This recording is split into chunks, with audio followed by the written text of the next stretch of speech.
On this particular morning, during a high-stakes hearing on voting rights, precisely such a moment occurred. A freshman congresswoman, arguing her first case before the court, delivered a presentation so clear, so constitutionally grounded, and so deeply connected to the human impact of the law, that it elicited an unprecedented public compliment from the normally stoic Chief Justice himself.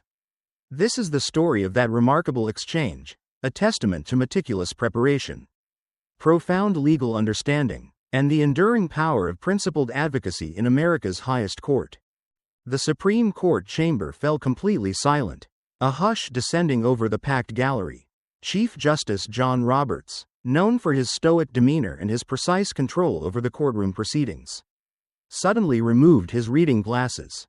He leaned forward in his high-backed chair, his eyes fixed intently on Congresswoman Jasmine Crockett, who stood calmly at the advocate's podium. What had begun as a technically complex, though constitutionally significant, hearing on voting rights legislation was about to pivot into a moment that legal scholars and court observers would discuss for decades. Congresswoman Crockett, the Chief Justice said, his voice carrying clearly through the hushed, almost reverent, atmosphere of the courtroom, "I must say, I have rarely encountered such clarity of thought under such intense questioning from counsel." A quiet ripple of surprise went through the gallery. Journalists exchanged astonished glances. Supreme Court justices, and especially the Chief Justice, simply did not offer direct compliments during oral arguments. Their questions were probes, their statements challenges, their demeanor designed to maintain an austere impartiality. But the Chief Justice was not finished. He offered Crockett a distinct, deliberate nod, a gesture of unmistakable respect that spoke volumes within the intensely formal setting of America's highest court. In that single, unscripted moment, a first-term congresswoman from Texas, a former public defender arguing her first case before this august body, had earned something vanishingly few advocates ever receive: the clear, public, and personal respect of the nation's top jurist. To fully appreciate the extraordinary nature of this exchange, it is essential to understand the two remarkable individuals at its center and the high-stakes case that brought them face to face.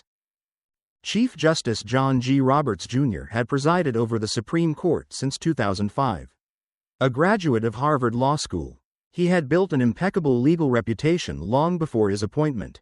He clerked for then Associate Justice William Rehnquist, served in high-level positions in the Reagan administration's Justice Department, and established himself as one of the nation's preeminent appellate attorneys, arguing an impressive 39 cases before the very court he would eventually lead. As Chief Justice, Roberts had become known for his careful, methodical, and often minimalist approach to constitutional questions. His primary concern, as noted by countless court observers, was the institutional legitimacy and reputation of the court itself. He abhorred heated rhetoric and preferred narrow, technically precise legal reasoning, often seeking incremental shifts rather than broad, sweeping pronouncements. Appointed by President George W. Bush, he was a conservative jurist, yet he had occasionally broken ranks, most notably in upholding the Affordable Care Act, demonstrating a complex judicial philosophy guided as much by institutional concerns as by ideology. Roberts sees himself as the guardian of the court's legitimacy. Noted one constitutional scholar, he is extraordinarily careful about maintaining the dignity of the proceedings and almost never displays strong emotion or personal opinion from the bench. Across the courtroom stood Congresswoman Jasmine Crockett, representing Texas's 30th congressional district since 2023. Her path to this moment had been markedly different. Before entering politics, she had forged a formidable reputation not in corporate law or appellate advocacy, but as a civil rights attorney and public defender in the trenches of the Texas justice system. Born to working-class parents, she had witnessed firsthand the ways in which seemingly neutral laws could disproportionately affect marginalized communities. After earning scholarships to Rhodes College and the University of Houston Law Center, she dedicated her legal career to voting rights litigation, often representing clients in communities with long, painful histories of disenfranchisement. What makes Crockett uniquely effective, noted a voting rights expert, is her seamless combination of deep constitutional knowledge and a profound, personal understanding of how these laws impact real people on the ground. She doesn't just cite the case law, she knows the human cost. The case before the court, Henderson County Election Commission versus United States, was a potential landmark. It challenged a recently enacted state law that had closed over 200 polling locations, predominantly in minority neighborhoods, under the guise of optimizing electoral efficiency. While the law contained no explicit racial language, its practical impact was stark. Minority voters now had to travel, on average, 5 times farther than white voters to cast their ballots. Lower courts had split on whether this disparate impact violated Section 2 of the Voting Rights Act, which prohibits voting practices that result in discrimination. Even without proof of explicitly discriminatory intent, the Supreme Court had agreed to hear the case, recognizing its potential to significantly reshape voting rights jurisprudence nationwide. The morning of oral arguments arrived, and the tension within the Supreme Court chamber was palpable. The gallery was packed shoulder to shoulder. Crockett entered, wearing a simple navy suit, carrying only a slim binder. Her preparation was evident not in stacks of reference materials, but in her focused presence, her calm demeanor. Chief Justice Roberts opened the questioning, his tone neutral and academic. Congresswoman Crockett, your brief argues that this polling place allocation formula violates Section 2 of the Voting Rights Act, despite containing no explicit racial classifications. How do you establish discriminatory result, or potentially discriminatory intent, when the text of the law appears facially neutral? Crockett approached the podium, her composure absolute. Mr. Chief Justice, and may it please the court, she began, her voice clear and respectful. The court's decision in Village of Arlington Heights versus Metropolitan Housing Development Corp. provides the established framework. We must examine the totality of the circumstances, including the historical background of the decision, the specific sequence of events leading up to the challenged decision, any departures from normal procedural sequences, and, critically, the law's practical impact. She continued without consulting her notes, demonstrating a mastery of the complex legal standard. In this case, Mr. Chief Justice, all relevant factors point decisively toward a discriminatory result prohibited by Section 2, and strongly suggest discriminatory intent as well. The state's own pre-implementation analysis predicted these closures would burden minority voters at 3 times the rate of non-minority voters. Furthermore, alternative, less discriminatory plans that would have achieved the same stated efficiency goals were presented to the state legislature and were rejected without substantive explanation. The foundation of her argument was laid. This was not mere coincidence, it was a foreseeable and avoidable discriminatory outcome. Chief Justice Roberts nodded slightly, absorbing her answer, his expression remaining neutral. The questioning then moved down the bench, a gauntlet of probing inquiries from the associate justices, each with their own distinct judicial philosophy and line of attack. Justice Samuel Alito, known for his skepticism towards disparate impact claims, leaned forward, his tone sharp. Congresswoman, correlation is not causation. Couldn't these disparities simply be the result of neutral factors like population density shifts or pre-existing geographic clustering unrelated to race? Justice Alito, I agree wholeheartedly that correlation alone is insufficient, Crockett replied, surprising him with her immediate concurrence before pivoting. That is why our case does not rest solely on statistical disparity. We have presented specific evidence demonstrating how the state arrived at this formula. She carefully removed a single document from her slim binder. This internal memorandum from the Secretary of State's office, obtained during discovery, explicitly acknowledges that the proposed formula would, and I quote, significantly reduce turnout in District 7 and District 12, areas which, the memo notes, historically vote heavily Democratic. Given the well-established correlation between race and partisan preference in this state, a correlation documented in multiple federal court decisions, this statement provides compelling circumstantial evidence that the disparate racial impact was not merely foreseen, but was understood in partisan, and therefore implicitly racial, terms. Justice Elena Kagan jumped in, focusing on the state's justification. Counsel for the state argues that severe budget constraints necessitated these closures. How do you respond to the efficiency argument? Crockett's response was measured but forceful. Justice Kagan, the record directly contradicts that justification. While the state was implementing these closures in predominantly minority urban areas, Citing budget constraints, they simultaneously allocated $4.2 million in new funding for the construction of additional polling locations in predominantly white, affluent rural areas where no access issues had been identified. This selective application of fiscal concern further supports an inference of discriminatory intent, or at the very least, demonstrates that the disparate impact was not an unavoidable consequence of a neutral, budget-driven policy. Justice Neil Gorsuch, a staunch textualist, pressed her on the language of the law itself. Congresswoman, the text of the statute allocating polling places contains no mention of race whatsoever. Are you asking this court to look beyond the plain language of the statute to infer a discriminatory purpose based on extrinsic evidence? Doesn't that conflict with our established principles of textualism? Crockett met his gaze directly, her response demonstrating a sophisticated understanding of his own judicial philosophy. Justice Gorsuch, textualism does not require willful blindness to context or consequence. Indeed, in Village of Arlington Heights, this court explicitly recognized that even facially neutral laws may serve as an obvious pretext for racial discrimination.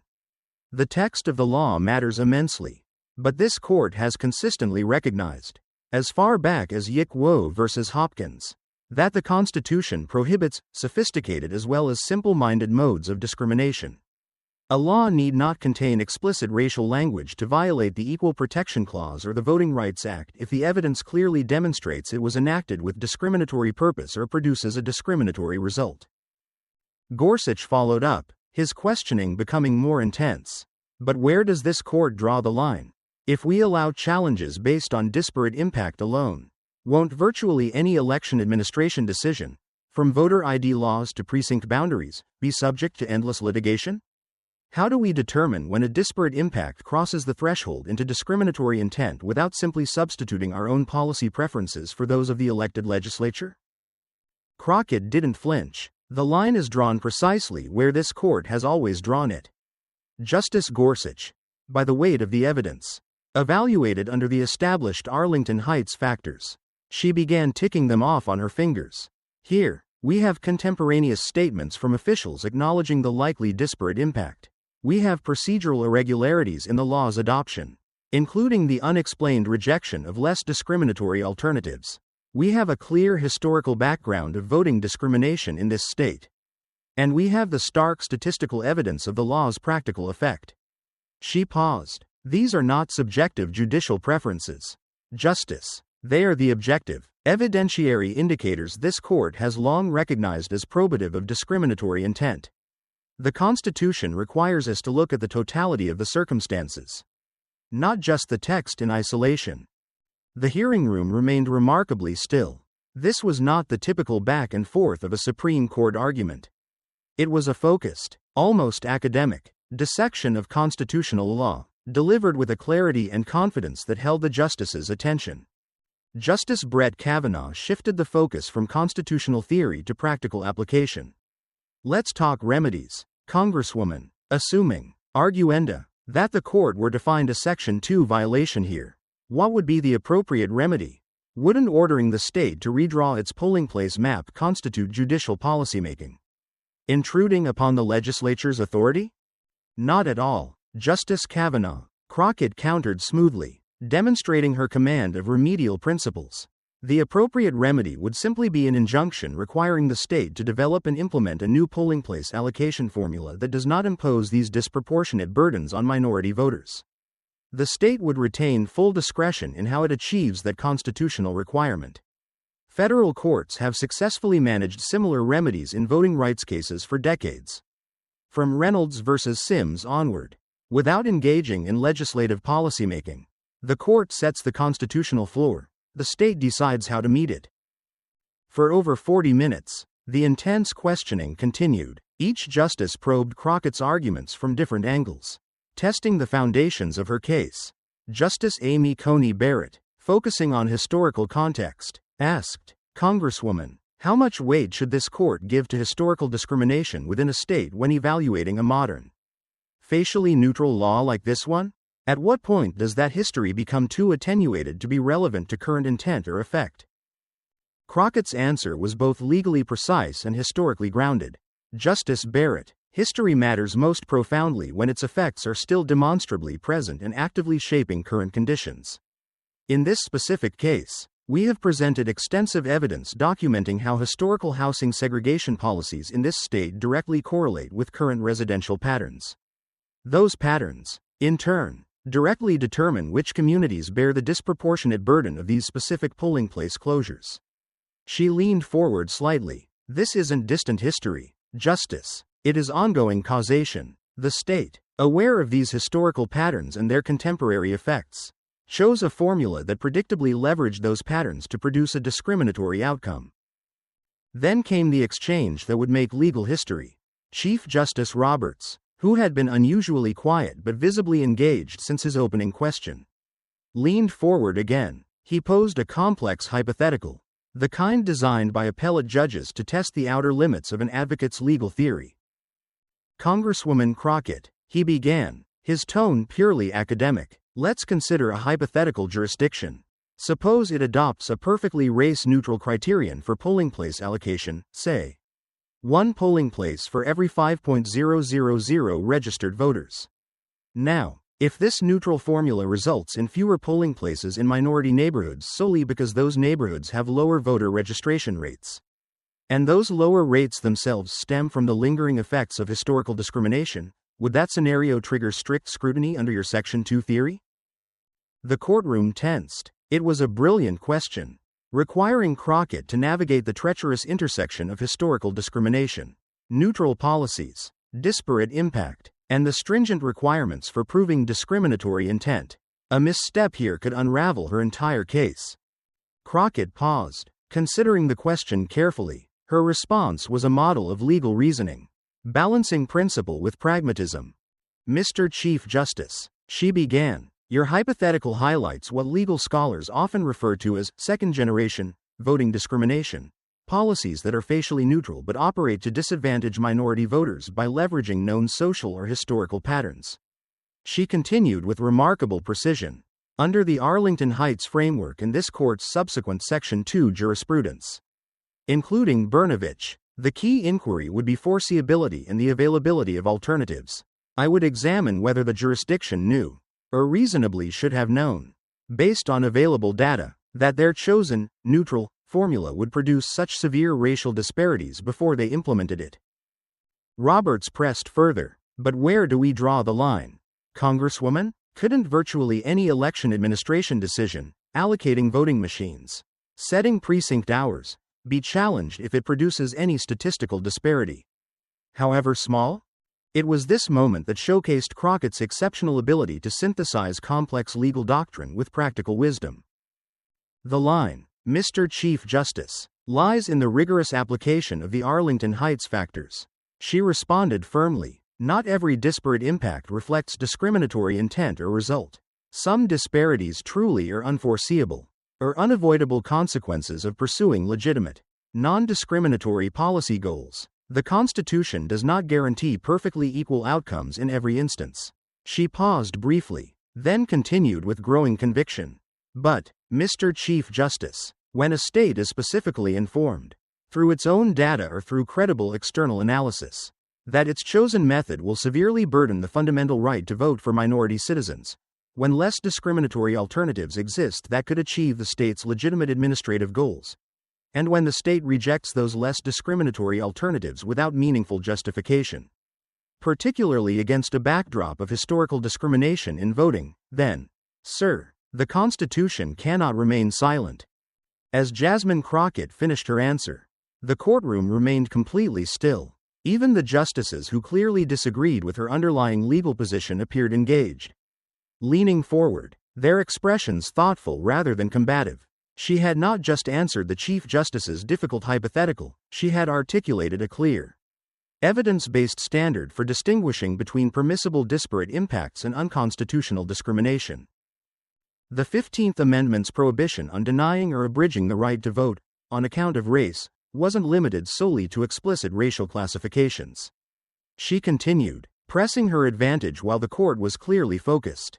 The framers of that amendment understood, as this court has repeatedly affirmed, that voting rights could be undermined through indirect, Facially neutral means just as effectively as through direct, overt prohibitions. That is why they chose the broad, encompassing language of denied or abridged, rather than narrower terms. She concluded with quiet force. When sophisticated administrative methods achieve the same discriminatory results as the poll taxes and literacy tests of our past, they must meet the same constitutional fate. Otherwise, we risk reducing the 15th Amendment to a mere formalism, a prohibition only against the most obvious and simple-minded forms of discrimination, while permitting their functional equivalents to flourish under the guise of neutral administration. Justice Clarence Thomas, who rarely speaks during oral arguments, surprised everyone by leaning into his microphone. "Congresswoman Crockett," he began, his deep voice commanding immediate attention. "Many of these communities you speak of had functioning polling places for decades prior to this law. What specific evidence suggests that their closure now, as part of a statewide efficiency plan, represents intentional discrimination, rather than simply neutral, albeit perhaps burdensome, administration?" Crockett turned to address Justice Thomas directly, showing no surprise at his unexpected question. "Justice Thomas, 3 specific pieces of evidence in the record are particularly compelling on the question of intent. First, the state's own internal simulation data, conducted before the law was passed, showed that these specific closures would affect minority voters at dramatically higher rates than white voters. They knew the impact in advance. Second," she continued, "the minutes from the State Election Planning Commission reveal that when this disparate impact was pointed out during deliberations, the chairman responded, and this is a direct quote from the minutes, 'We can't be responsible for who chooses to register or turn out to vote.' This suggests a deliberate indifference to the known racial impact." And third, she added, "alternative plans, such as the one designated Alternative Plan C in the record, were presented to the legislature. These alternatives would have achieved nearly identical cost savings and efficiency goals, but with significantly less disparate racial impact. Those less discriminatory alternatives were rejected without any substantive explanation or justification." She paused, allowing the weight of the evidence to settle. Perhaps most tellingly, "Justice Thomas, the communities most heavily impacted by these specific closures were precisely the communities that had seen record-high minority voter turnout in the previous 2 election cycles. The timing of these closures, immediately following historic levels of minority participation, provides strong circumstantial evidence of discriminatory intent under this court's established precedents." Justice Thomas nodded slightly, his expression inscrutable but clearly attentive. He asked no further questions. As Crockett returned to her seat, having used almost precisely her allotted time, Chief Justice Roberts removed his glasses and set them down deliberately on the bench before him. He looked directly at Crockett. It was then that he spoke the words that would echo through the legal world for years to come. "Congresswoman Crockett," he said, his voice carrying clearly through the hushed courtroom, "I must say, I have rarely encountered such clarity of thought under such intense questioning. While the court will, of course, reserve judgment until our opinion is issued, your presentation today has been a model of constitutional advocacy." The statement hung in the air like a thunderclap. It was an extraordinary breach of judicial protocol, a direct, personal acknowledgement of an advocate's skill offered from the bench by the Chief Justice himself. In the gallery, seasoned court reporters exchanged astonished glances. Civil rights veterans blinked back tears. Crockett, momentarily taken aback by this unprecedented gesture, quickly composed herself. She stood again briefly. "Thank you, Mr. Chief Justice," she replied, her voice filled with characteristic dignity. "While I deeply appreciate your words, what truly matters isn't my presentation, but whether this court will uphold the fundamental right of every American citizen to cast a meaningful ballot, free from discriminatory barriers." It was this response, immediately redirecting the focus from personal praise back to the constitutional principles at stake, that seemed to impress the Chief Justice even further. He offered her another deliberate, respectful nod, a small but profound gesture that sealed the extraordinary nature of the moment. The argument was over, but the impact was just beginning. The weight of the Chief Justice's extraordinary acknowledgement hung heavy in the air as the state's Solicitor General approached the podium for his rebuttal argument. The lawyer, a seasoned appellate advocate who had entered the courtroom that morning with an air of confident assurance, now seemed diminished, facing the unenviable task of trying to reclaim ground that had been decisively lost. It was immediately clear that the momentum of the argument had shifted. The justices, who had earlier pressed Crockett with challenging hypotheticals, now turned their sharpest questions on the state's lawyer, focusing almost exclusively on the points Crockett had so effectively raised. Counsel, Justice Kagan began, picking up immediately where Crockett had left off. Congresswoman Crockett presented evidence, including internal state documents, suggesting that the state was explicitly warned about the disparate racial impact of its chosen formula before implementation. How do you reconcile that evidence with your argument that any disparate impact was merely an unintentional byproduct of a neutral efficiency plan? The Solicitor General struggled to provide a compelling answer, repeatedly falling back on the law's facial neutrality. Your Honor, the statute itself contains no racial classifications. This court should be extremely cautious about inferring discriminatory intent based solely on disparate impact statistics. But we are not talking about disparate impact alone, are we? Justice Sotomayor interjected, her tone sharp. Congresswoman Crockett presented specific evidence, internal memos acknowledging the racial impact, testimony regarding the unexplained rejection of less discriminatory alternatives, and procedural irregularities in the law's adoption. How do you respond to that specific, cumulative evidence of intent? Those internal communications were preliminary drafts. Your Honor, the Solicitor General replied, his voice less confident than before. They do not represent the legislature's final thinking or ultimate motivation. But they do demonstrate awareness of the likely impact. Do they not? Justice Barrett noted, picking up the thread. Doesn't that awareness become legally significant under the Arlington Heights framework, particularly when coupled with the rejection of viable, less discriminatory alternatives? The Solicitor General shifted his approach, attempting to argue for a limited remedy. Your Honors, even if the court were to find a Section 2 violation here, the proper remedy would be narrowly tailored to the specific communities where a disparate impact has been definitively demonstrated, not a wholesale invalidation of the state's entire formula. It was then that Chief Justice Roberts intervened again, his questioning now unexpectedly direct and pointed. Counsel, you still haven't adequately addressed Congresswoman Crockett's central point regarding the rejected alternatives. She presented evidence suggesting that Alternative Plan C would have achieved nearly identical efficiency goals with significantly less disparate impact. If the state's goal was truly administrative efficiency, and not, as she suggests, the reduction of turnout in certain communities, why was that less discriminatory plan rejected without explanation? The Solicitor General, visibly flustered, fumbled through his binder. Mr. Chief Justice, election administration involves complex trade-offs. The legislature weighed many factors. I don't have the specific committee records regarding the rejection of Alternative Plan C before me at this moment. Justice Kavanaugh asked pointedly, Counsel, did the state conduct any analysis of whether the chosen formula would make it significantly more difficult for minority citizens, specifically, to cast their ballots? No, Your Honor, of course not. The Solicitor General insisted. The formula was based purely on neutral administrative criteria. Yet, Justice Gorsuch noted dryly, the state's own simulations, presented by Congresswoman Crockett, predicted exactly that outcome. How do you square that circle? The rebuttal was faltering badly.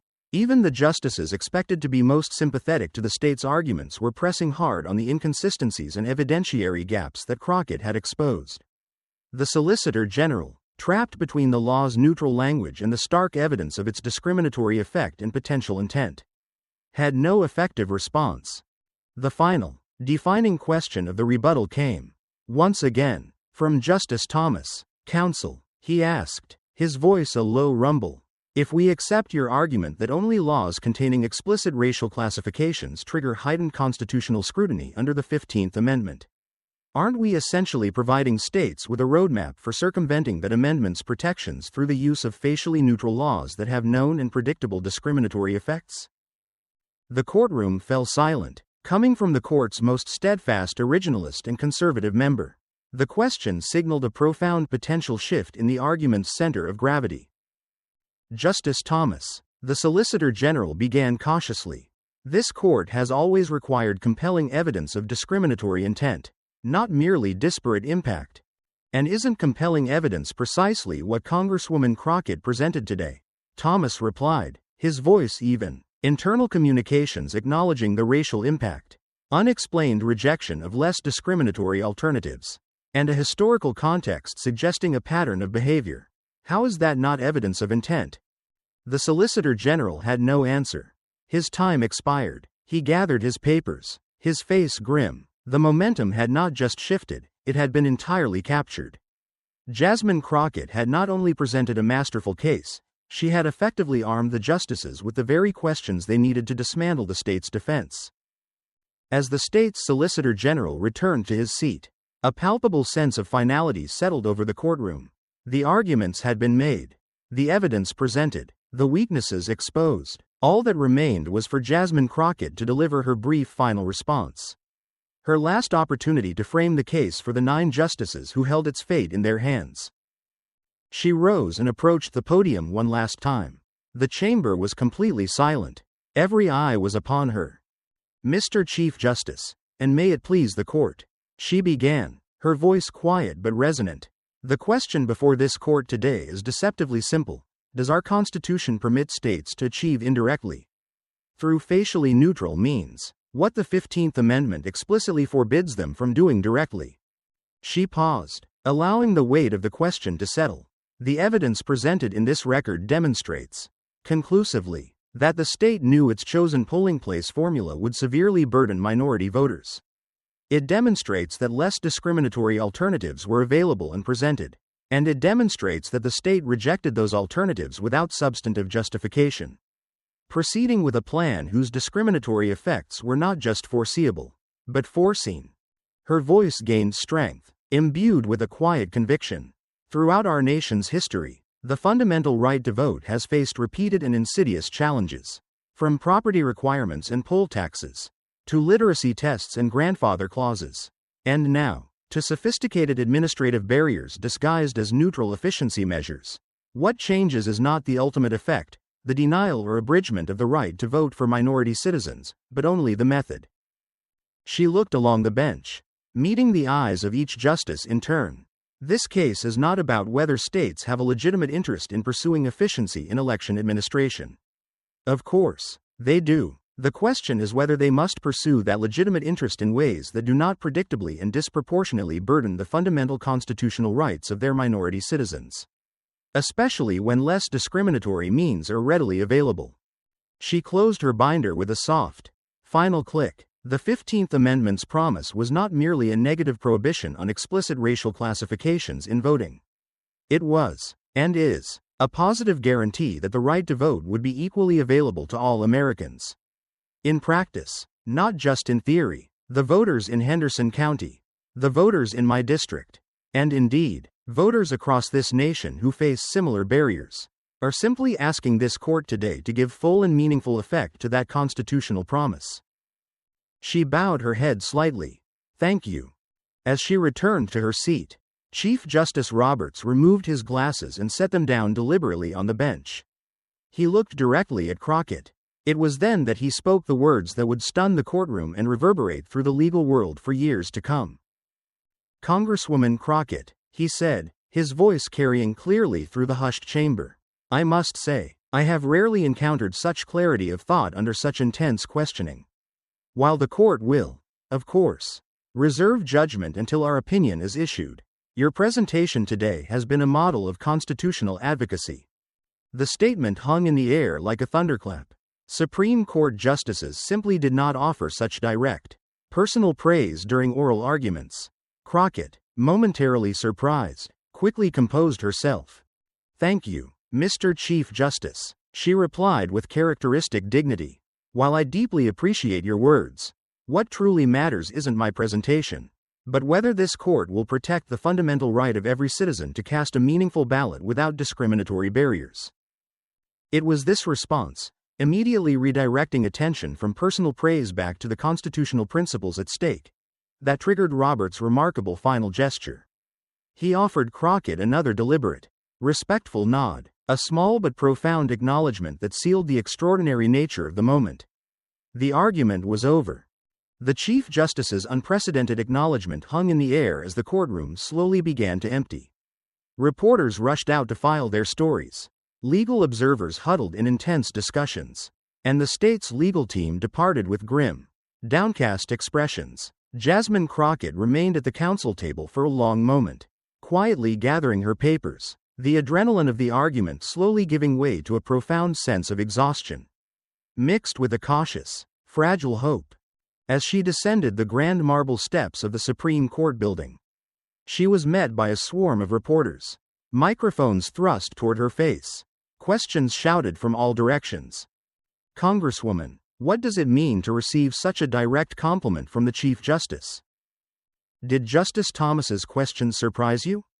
Do you believe you've won the case?" Crockett paused on the steps, facing the cameras. Today wasn't about any individual lawyer or any single justice, she said, her voice steady, refusing to be drawn into speculation about the outcome or the personalities involved. It was about whether our Constitution's promises of equal protection and the right to vote extend to every American citizen, regardless of their race or where they live. The arguments were presented. The evidence is in the record. The true victory will come only if this case helps secure equal voting rights for all Americans. And we now place our trust in the court to uphold those fundamental principles.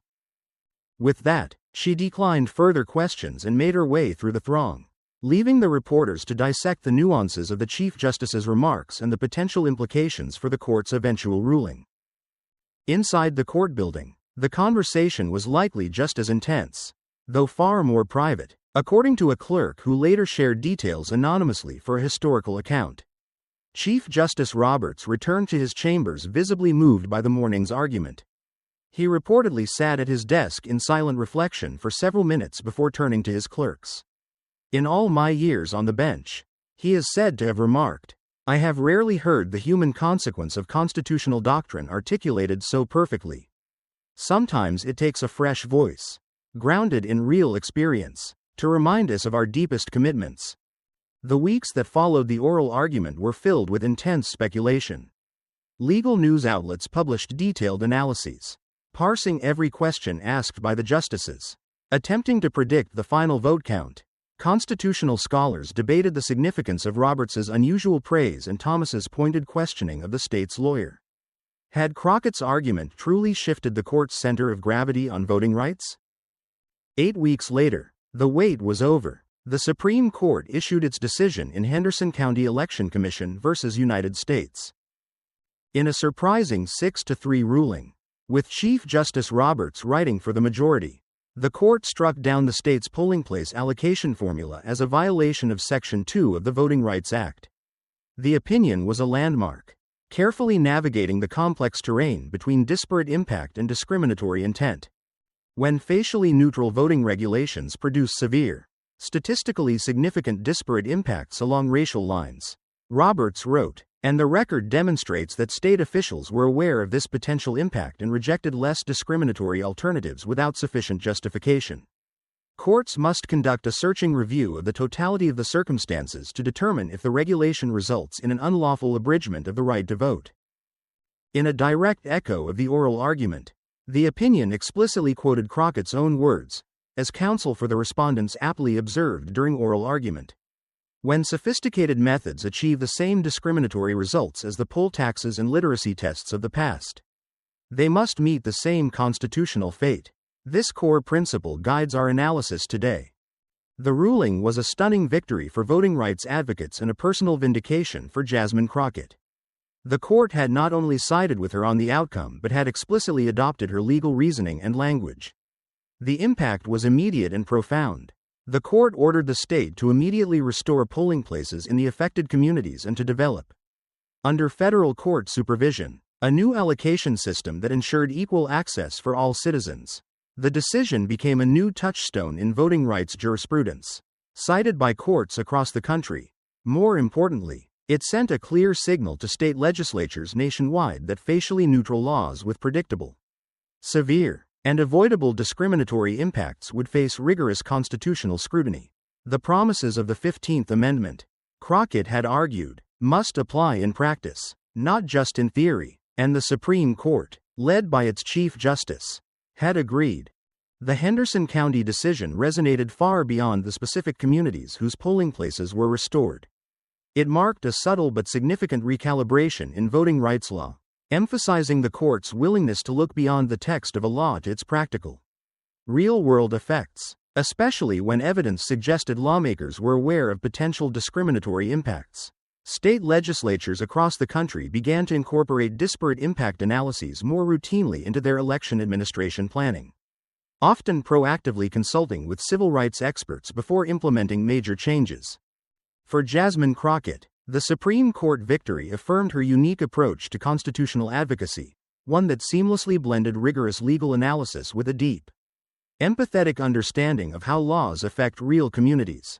She continued her work in Congress with renewed purpose, becoming a leading voice not just on voting rights, but on a range of issues where constitutional principles intersected with social justice. She focused on legislation aimed at codifying and strengthening the principles articulated in the Henderson County case, ensuring that its protections would endure. Perhaps the most unexpected and enduring outcome was the quiet, respectful professional relationship that developed between Chief Justice Roberts and Congresswoman Crockett. Despite their differing judicial philosophies and political affiliations, they found common ground in their shared commitment to constitutional principles and the integrity of legal institutions. They appeared together the following year at Georgetown Law's annual Constitutional Law Symposium. Participating in a rare joint interview, "What struck me most about Congresswoman Crockett's argument," Roberts explained to the packed auditorium, "was not just its legal precision, but its profound fidelity to the Constitution's deepest purpose, ensuring that our fundamental rights are protected in practice. Not just in theory, good advocacy illuminates the path to justice." Crockett, in turn, acknowledged the Chief Justice's role. "What I appreciated," she responded, "was the court's, and particularly the Chief Justice's, willingness to engage seriously with the evidence, even when it challenged established assumptions. That intellectual honesty is essential if constitutional interpretation is to truly serve the American people." The Henderson County case did not resolve all the complex challenges facing American democracy, but it served as a powerful reminder that progress remains possible. It demonstrated that principled advocates, armed with compelling evidence, can still persuade even the highest court, and that thoughtful jurists can still engage with those arguments in good faith.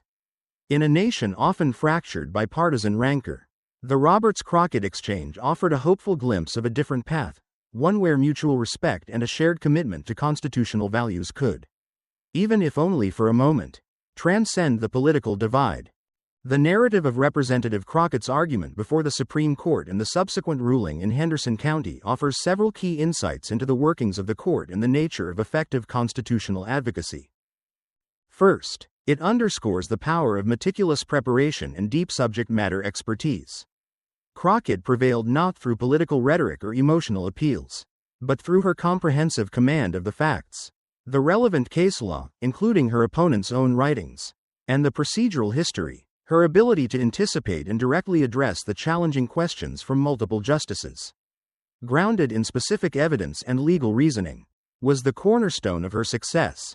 It highlights that, even in a highly politicized environment, substance can still triumph over status or political affiliation, especially within the unique, intellectually demanding arena of the Supreme Court. Second, the story showcases the strategic importance of connecting constitutional principles to human consequences. Crockett effectively bridged the gap between abstract legal doctrines, like disparate impact and discriminatory intent, and the lived realities of voters facing barriers. By grounding her arguments in specific examples and demonstrating the tangible harm caused by the state law, she made the constitutional stakes clear and compelling. Chief Justice Roberts's unprecedented acknowledgement suggests the power of advocacy that appeals not just to legal precedent, but also to the fundamental purpose of the law, to protect the rights and dignity of individuals. Finally, the narrative serves as a reminder of the court's role as an institution capable of transcending partisan expectations. While deeply divided on many issues, the 6-3 majority in Henderson County, led by the Chief Justice, demonstrated that the court can still find common ground based on evidence and established legal frameworks like Arlington Heights. Roberts's opinion, and his specific citation of Crockett's oral argument suggests a judicial process that, at its best, remains open to persuasion based on the strength of the evidence and the clarity of the legal reasoning presented. It offers a counter-narrative to the perception of the court as merely a collection of predictable political votes, suggesting that principled advocacy can still shape constitutional outcomes.